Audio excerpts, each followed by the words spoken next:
tutto nasce da alcune esperienze positive. L'esperienza positiva del numero verde della regione che ha affrontato l'emergenza dei suicidi legati alle problematiche del lavoro e dell'economia. L'esperienza di due sperimentazioni che vengono effettuate nella ULSS 7 e nella ULSS 4, in cui lo psicologo affianca il medico di base per quelle necessità che fanno riferimento alla sfera psicologica piuttosto che alla sfera medica.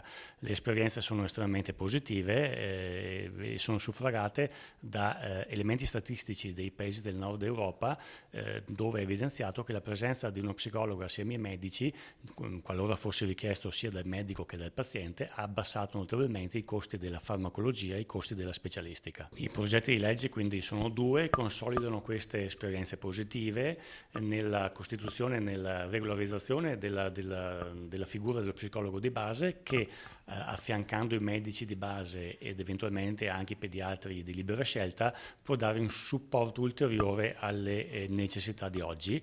Il secondo progetto di legge prevede l'istituzione di un'unità complessa organizzativa di psicologia per ogni unità sanitaria. Sono un punto di partenza fondamentale per un progetto insieme alla Regione per diffondere la psicologia. Si tratta di un'innovazione importante nel panorama nazionale. Il Veneto si conferma una regione importante per la sanità e per il benessere dei cittadini, che poi possa essere anche, spero, ad esempio per altre realtà. Noi abbiamo intercettato una grande massa di utenza che come dire, ha delle difficoltà che sono legate agli eventi fisiologici della vita, e cioè appunto genitori che si ammalano, persone che in un qualche modo il medico deve comunicare loro delle diagnosi di cronicità, situazioni appunto di separazione, di distacchi, lutti, tutte quelle situazioni che in alcuni soggetti, se non vengono tempestivamente trattate, potrebbero tradursi in psicopatologia.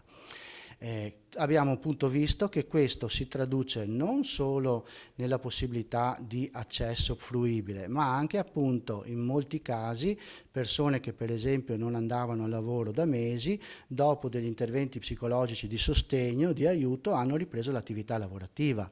Abbiamo avuto persone che in un qualche modo sono riuscite a non accedere ai servizi specialistici, quindi abbiamo fatto filtro, ma con determinate difficoltà in atto le abbiamo trattate all'interno dell'esperienza e questi hanno ripreso il loro funzionamento.